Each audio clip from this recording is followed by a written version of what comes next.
Olá, boa noite. Donald Trump diz que ataque será 20 vezes mais forte se Irã bloquear o petróleo. Irã rebate Estados Unidos e declara que fim da guerra será determinado por Teherã. Ministro André Mendonça autoriza que visitas de advogados de Daniel Vorcaro não sejam monitoradas. Agora, no Jornal da Record. Oferecimento Bradesco. Chama o Pix com crédito para parcelar suas compras. O ministro André Mendonça decidiu agora há pouco acatar um pedido da defesa do ex-banqueiro Daniel Vorcaro.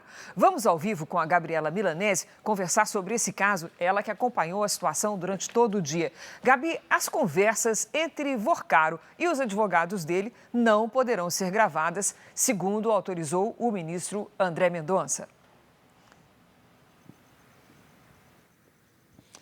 Isso mesmo, Cris. Boa noite para você e para quem nos acompanha. O ex-banqueiro Daniel Vorcaro foi alvo recentemente de vários vazamentos de mensagens. E por isso, a defesa dele reclamou de forma formalmente, ao ministro André Mendonça. Portanto, o ministro autorizou que as visitas dos advogados do banqueiro sejam feitas sem qualquer tipo de gravação, sejam elas em áudio ou então em vídeo. Ele está no Presídio Federal de Brasília, uma cadeia de segurança máxima, onde gravações desse tipo são um padrão entre os detentos e as defesas. Já a Comissão de Assuntos Econômicos do Senado cancelou a audiência pública marcada para esta terça-feira para ouvir Daniel Vorcaro. A oitiva do ex-banqueiro chegou a ser confirmada pelos advogados antes da prisão, da segunda prisão de Daniel Vorcaro, mas isso não vai acontecer, pelo menos neste momento. Cris? Até já, Gabi. A Polícia Federal tem 8 celulares de Daniel Vorcaro para periciar. Até agora, ela só analisou 30% do conteúdo de um dos aparelhos. A Polícia Federal possui agora mais 3 celulares de Daniel Vorcaro para periciar. Os aparelhos foram recolhidos na semana passada, quando o controlador do Banco Master foi preso em São Paulo. Os celulares foram lacrados e enviados para perícia. Ao todo, a Polícia Federal tem 8 celulares de Daniel Vorcaro sob investigação para extração dos dados. Mas até agora, a perícia só conseguiu analisar o conteúdo de 30% de um dos aparelhos. As mensagens são do período de fevereiro de 2024 a agosto de 2025. O vazamento de mensagens privadas foi classificado pela ex-namorada de Vorcaro, Marta Graeff, como uma grave ameaça. Em nota, a defesa dela afirmou que Marta não mantém relacionamento com o senhor Daniel Vorcaro há meses e que ela jamais esteve envolvida em qualquer tipo de ilicitude penal. Nas redes sociais, o ministro Gilmar Mendes, do Supremo, afirmou hoje que a exposição pública de conversas privadas constitui uma gravíssima violação ao direito à intimidade e uma demonstração de barbárie institucional que transgride todos os limites impostos pelas leis e pela Constituição. O senador Alessandro Vieira, do MDB de Sergipe, protocolou o pedido de abertura de CPI para investigar o envolvimento dos ministros Dias Toffoli e Alexandre de Moraes com o Daniel Vorcaro. A esposa do ministro Alexandre de Moraes afirmou que nunca atuou em processos do Banco Master no Supremo Tribunal Federal. O escritório Barsi de Moraes Sociedade de Advogados, gerenciado pela esposa do ministro Alexandre de Moraes, se manifestou pela primeira vez sobre o contrato que manteve com o Banco Master. Segundo a nota, o escritório foi contratado no período entre fevereiro de 2024 e novembro de 2025, pelo cliente Banco Master, para o qual realizou ampla consultoria e atuação jurídica. E que o serviço foi prestado por uma equipe composta por 15 advogados, além de outros 3 escritórios especializados em consultoria, que ficaram sob sua coordenação. O texto cita que foram realizadas 94 reuniões de trabalho, 13 delas com a presidência do Master, e que nunca conduziu nenhuma causa para o Banco Master no âmbito do Supremo Tribunal Federal. A nota não revela quais foram os valores pagos pelo Banco Master ao escritório controlado pela família de Alexandre de Moraes. O acordo chegaria ao total de 129 milhões de reais, mas foi interrompido com a liquidação do Master em novembro. Moraes também divulgou nota para afirmar que nunca frequentou a casa de Daniel Vorcaro em Trancoso, na Bahia. As condutas dos ministros Alexandre de Moraes e do antigo relator do processo do caso Master no STF, Dias Toffoli, podem ser investigadas em uma CPI no Senado. O senador Alessandro Vieira informou que colheu as 27 assinaturas necessárias para instaurar a comissão de inquérito. Senadores devem buscar mais adesões para pressionar o presidente da casa a instalar a CPI. A pressão sobre Davi Alcolumbre aumenta, já que existe no Senado outro pedido para a criação de CPI que apure as fraudes financeiras do Master. No 10º dia de guerra no Oriente Médio, a cotação do petróleo chegou a $120 o barril. Fontes ligadas à Casa Branca disseram que o presidente Donald Trump avalia reduzir, já nas próximas horas, as sanções ao petróleo russo e assim conseguir estoques para baixar o preço do combustível. O preço do barril de petróleo no mercado internacional passou de $119 hoje, o equivalente a mais de R$600.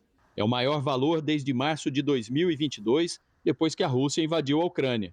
A alta reflete os cortes na produção em países do Oriente Médio e o fechamento do Estreito de Hormuz, por onde passam 20% do petróleo vendido no mundo. Em uma rede social, o presidente Donald Trump disse que a alta do petróleo é um pequeno preço a pagar pela segurança dos Estados Unidos e do mundo, e que o valor vai cair quando a ameaça nuclear do Irã for eliminada. A Agência Internacional de Energia defendeu hoje a liberação de parte das reservas emergenciais do G7. Países que integram o grupo são obrigados a manter em estoque petróleo equivalente a 90 dias de consumo. O pedido foi discutido em uma reunião de emergência com ministros das finanças do G7 e organismos internacionais. Os países mais industrializados do mundo afirmaram que vão monitorar o mercado. 3 integrantes do grupo, incluindo os Estados Unidos, já concordaram com a medida. A tensão com a segurança interna também cresce nos Estados Unidos. Uma bomba foi lançada durante um protesto no fim de semana em frente à residência oficial do prefeito de Nova York, Zohran Mamdani. O artefato não explodiu, mas, segundo a polícia, poderia causar ferimentos graves. O FBI abriu uma investigação por terrorismo. Os 2 suspeitos presos disseram que agiram inspirados pelo Estado Islâmico. Após Donald Trump dizer que a operação militar no Irã está praticamente concluída, o valor do barril de petróleo recuou para $90. A Juliana Rios acompanha. Boa noite, Juliana. Olá, boa noite, Cris. Trump disse que a operação no Irã está muito adiantada e praticamente concluída. No início da noite, Trump voltou a falar sobre o Irã durante encontro com congressistas republicanos aqui na Flórida. Ele disse que já foram eliminados 80% dos lançadores de mísseis do Irã e ameaçou um ataque maior se o Irã bloquear o fornecimento global de petróleo. Hoje, o presidente americano também comentou a eleição do novo líder supremo do Irã. Ele disse que tem uma pessoa em mente para substituí-lo, mas não entrou em detalhes. Cris? Obrigada, Juliana. Em uma rede social, o presidente americano Donald Trump afirmou que vai atacar o Irã 20 vezes mais forte caso o fluxo de petróleo no Estreito de Hormuz seja bloqueado. Trump escreveu que os Estados Unidos vão atingir alvos facilmente destrutíveis e que será praticamente impossível que o Irã volte a se reconstruir como nação. A Guarda Revolucionária do Irã rebateu imediatamente e afirmou que são os iranianos que vão determinar o desfecho da guerra no Oriente Médio. O Comando Central dos Estados Unidos divulgou há pouco novas imagens de caças atacando instalações de comando, radar e armazenamento de mísseis do Irã. A Europa já cogita usar reservas estratégicas de petróleo se a situação piorar no Oriente Médio, a ponto de comprometer o abastecimento. As bolsas europeias caíram mais de 1% com a disparada do preço do petróleo. O continente depende do combustível importado, que já teve aumento de 25% na cotação. Uma reunião do G7 discutiu hoje o uso de reservas de emergência. Mas, por enquanto, o grupo das maiores economias do mundo decidiu esperar. Em visita ao Chipre, o presidente Emmanuel Macron disse que a França e os países aliados trabalham para organizar uma missão de proteção a navios e garantir o fluxo de petróleo e gás. O chanceler alemão Friedrich Merz também demonstrou preocupação com a alta dos custos de energia e pediu o fim do regime dos aiatolás no Irã. A Comissão Europeia alertou: se o conflito no Oriente Médio se prolongar, a economia do continente pode se estagnar por causa de um choque inflacionário. O temor é repetir o impacto do início da guerra na Ucrânia, quando as sanções à Rússia dispararam os preços da energia e o custo de vida na Europa. O presidente russo aproveitou o momento. Vladimir Putin disse hoje que se os compradores europeus voltarem a fechar contratos de longo prazo com a Rússia, sem interferência política, o país está pronto para retomar o fornecimento. Nas ruas, os europeus já sentem no bolso a escalada do preço dos combustíveis. É preocupante, é muito preocupante para as famílias, não é? Para todos nós. Este posto na França chegou a fechar por falta de combustível. Israel realizou agora à noite a segunda ofensiva do dia contra o Irã. O correspondente Vitor Larregina traz as informações. Boa noite, Vitor. Oi, Cris. Em um comunicado, as Forças Armadas israelenses informaram que bombardearam o Irã pela segunda vez no dia. Fortes explosões foram ouvidas em diferentes pontos da capital Teherã. Autoridades iranianas confirmaram que nas últimas horas os governos de China, Rússia e França entraram em contato para discutir um possível cessar-fogo. O Irã respondeu que a primeira condição é o fim imediato dos ataques ao país. Mas a Guarda Revolucionária afirmou que vai aumentar os lançamentos de mísseis contra os adversários, principalmente em direção a Israel.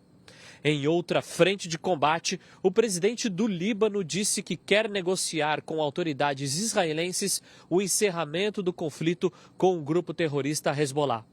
Volto com você. Obrigada, Vitor. Bases aéreas do Irã foram atacadas numa nova fase da operação conjunta entre Israel e Estados Unidos. A resposta iraniana atingiu alvos israelenses. Nossa equipe flagrou o momento em que o sistema de defesa intercepta mísseis do grupo terrorista Hezbollah.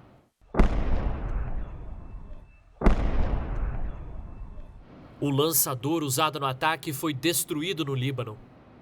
Mais cedo, o Irã voltou a disparar mísseis de fragmentação que caíram em 6 pontos da região central de Israel. Um dos impactos foi registrado aqui na cidade de Yehud, a 15 minutos de Tel Aviv, nesse prédio em construção. Ali é possível ver as marcas deixadas pelos estilhaços do míssil. 2 trabalhadores que estavam neste local no momento da explosão morreram. Às vezes, quando se intercepta, algumas dessas bombas se fragmentam e aí algumas delas caem. Os destroços de um míssil atingiram uma creche em Ramle, na região central de Israel. O exército israelense afirmou que destruiu 6 bases aéreas da Guarda Revolucionária. E também voltou a atacar alvos ligados ao Hezbollah. No Bahrein, um drone iraniano atingiu a maior refinaria de petróleo do país. Dezenas de pessoas se feriram. O Irã também lançou pela segunda vez um míssil contra a Turquia. O sistema de defesa da OTAN foi acionado. 6 caças foram enviados para monitorar as fronteiras do país. No Golfo Pérsico, um ataque americano atingiu um navio iraniano. Desde o início da guerra, mais de 1.700 pessoas morreram entre civis e militares dos países envolvidos. Um vídeo divulgado por uma emissora iraniana mostra o suposto ataque americano que atingiu uma escola, onde cerca de 150 pessoas morreram. O presidente Trump negou participação no ataque. Com base no que vi, isso foi feito pelo Irã, afirmou. O presidente americano Donald Trump disse não estar feliz com a nomeação do novo líder supremo do Irã. Mojtaba Khamenei é filho do Ayatollah Ali Khamenei, morto nas operações contra o Irã.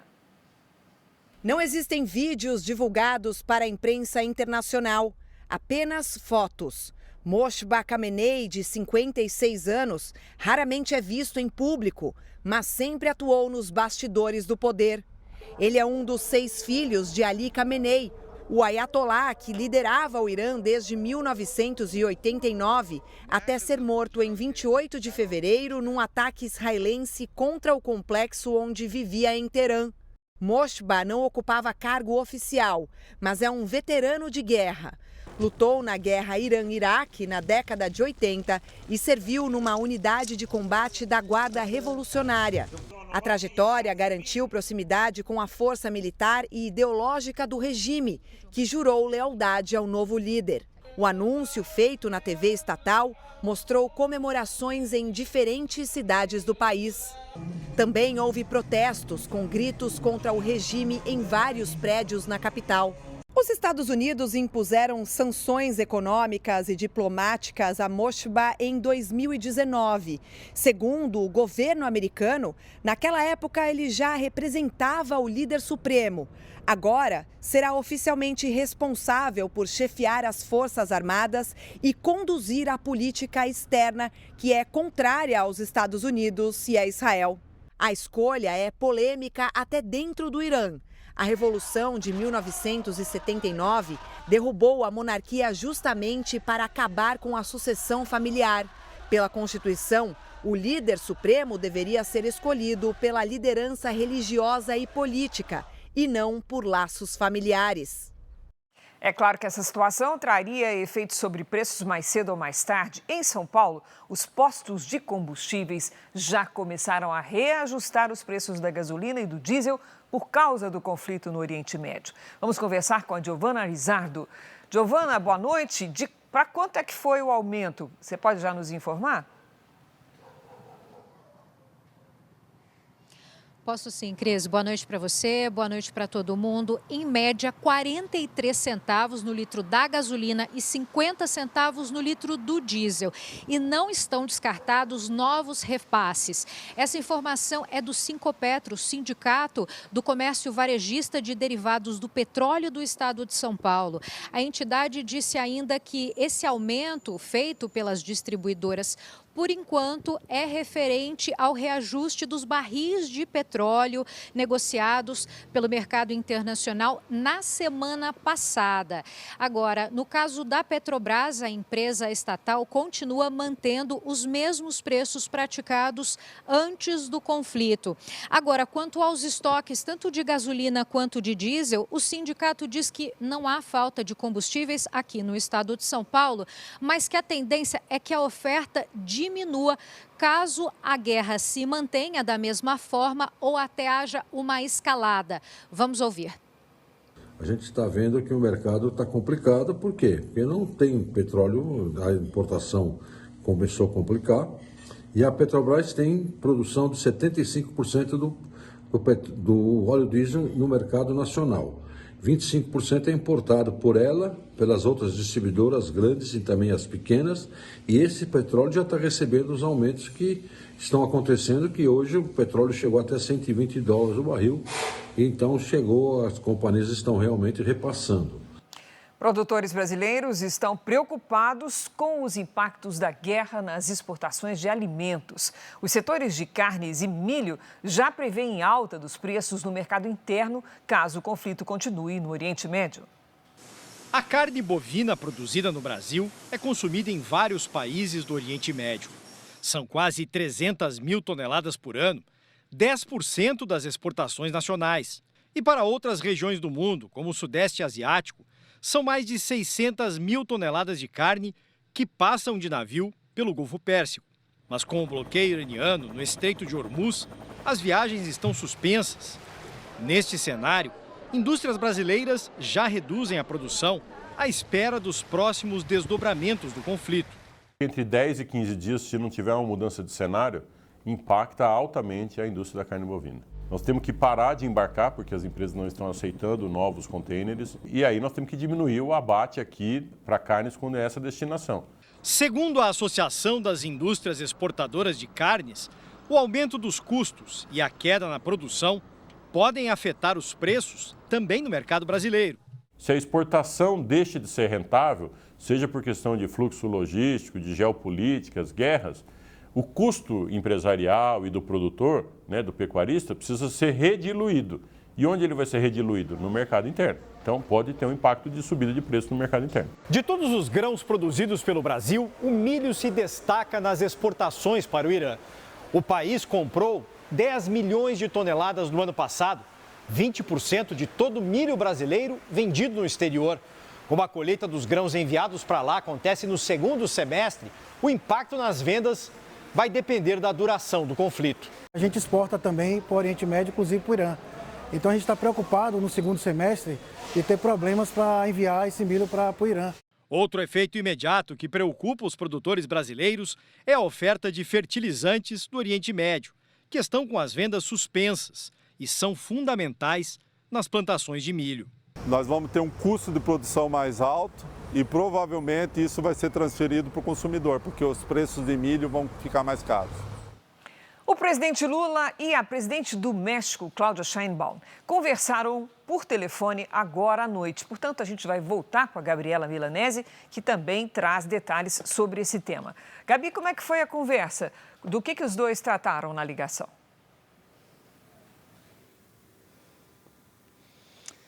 Oi, novamente, Cris. Eles falaram sobre a relação econômica entre Brasil e México. Lula e Cláudia Sheinbaum têm interesse em aprofundar a parceria bilateral, principalmente na área de energia. Lula reafirmou o convite para que a presidente mexicana visite o Brasil e sugeriu, inclusive, a organização de um evento empresarial que reúna o setor privado dos dois países, o que pode acontecer entre junho e julho já deste ano. Mais cedo, Lula recebeu aqui no Palácio do Planalto, em Brasília, o presidente da África do Sul, Cyril Ramaphosa. No encontro, Lula defendeu a exploração conjunta de minerais raros e a cooperação na produção de armamentos para reforçar as defesas contra invasões estrangeiras. Vamos ouvir o que ele disse. Aqui ninguém tem bomba nuclear, aqui ninguém tem bomba atômica, aqui os nossos drones é para agricultura, para ciência e tecnologia e não para guerra. Se a gente não se preparar na questão de defesa, qualquer dia alguém invade a gente. Nós precisamos juntar o nosso potencial e ver o que a gente pode produzir junto, construir junto.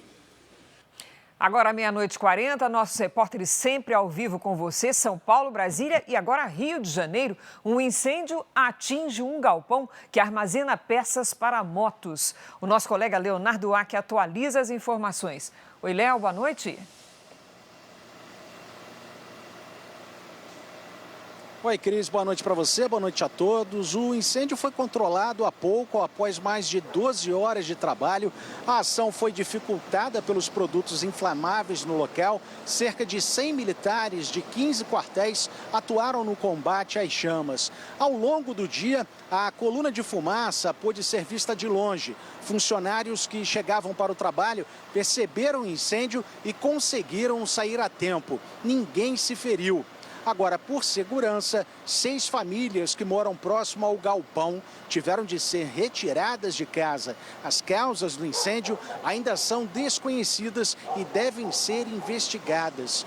Agora, neste momento, o incêndio está controlado, mas o trabalho dos bombeiros segue em pequenos focos e vai continuar durante a madrugada, sem previsão de término. Cris. Muita fumaça por aí ainda, não é, Léo? Obrigada, boa noite. Uma mulher foi arrastada para dentro de um bueiro durante um temporal em Vitória da Conquista, na Bahia. O carro em que ela estava foi levado pela correnteza. O motorista conseguiu sair pela janela e se salvou. Já a passageira foi arrastada e desapareceu ao cair num bueiro. Rosânia Silva, de 44 anos, segue desaparecida. Que tristeza. A chuva forte que atingiu Belo Horizonte causou estragos e derrubou mais de 20 árvores em 24 horas, segundo o Corpo de Bombeiros. Sempre ao vivo, vamos agora a BH com o Pablo Nascimento. Oi, Pablo, boa noite. Que situação, hein? Exatamente, Cris. Boa noite também para você que acompanha o Jornal da Record. E uma dessas quedas quase terminou em tragédia, viu? As imagens mostram um pedestre caminhando quando de repente a árvore cai. E o que amenizou a queda foi a estrutura de um imóvel comercial que ficou danificada. A direção da empresa já havia pedido vistoria à prefeitura, mas as avaliações foram divergentes. A preocupação é que outras árvores do terreno também caiam. E agora uma última informação, um homem que foi arrastado durante essa enxurrada, as buscas por ele foram suspensas no momento, mas vão ser retomadas pela manhã. Cris. Obrigada, Pablo. Aconteceu agora à noite a festa de premiação dos melhores do Campeonato Paulista. Quem acompanhou para a gente foi a Duda Mendonça. Ela esteve na cerimônia e vai contar como é que ficou a seleção do campeonato. Boa noite, Duda. Boa noite, Cris. O destaque da noite, como não poderia deixar de ser, foi o Palmeiras, campeão do Paulistão, que emplacou 6 jogadores na seleção. Começando pelo goleiro, Carlos Miguel. Na lateral direita, o escolhido foi João Vitor, da Portuguesa. A dupla de zaga ideal ficou com Dantas, do vice-campeão Novo Horizontino, e Gustavo Gomes, capitão do Palmeiras. Na lateral esquerda, Mike, do Novo Horizontino. Os meio-campistas premiados foram Marlon Freitas e Andrés Pereira, do Palmeiras, e Rômulo, do Novo Horizontino. Completam o time os atacantes Vitor Roque, do Palmeiras, Robson, do Novo Horizontino, e Flaco Lopes, mais um do Verdão. O prêmio de melhor técnico do Paulistão ficou mais uma vez com Abel Ferreira. Flaco Lopes foi eleito o craque da competição. Uma noite especial para coroar mais uma grande edição do Campeonato Paulista, que no ano que vem estará novamente na tela da Record. Cris. Essa foi Duda Gonçalves em Noite de Gala. E este foi o Jornal da Record. Você fica agora com o programa Entre Linhas. Boa noite. Boa terça-feira para você.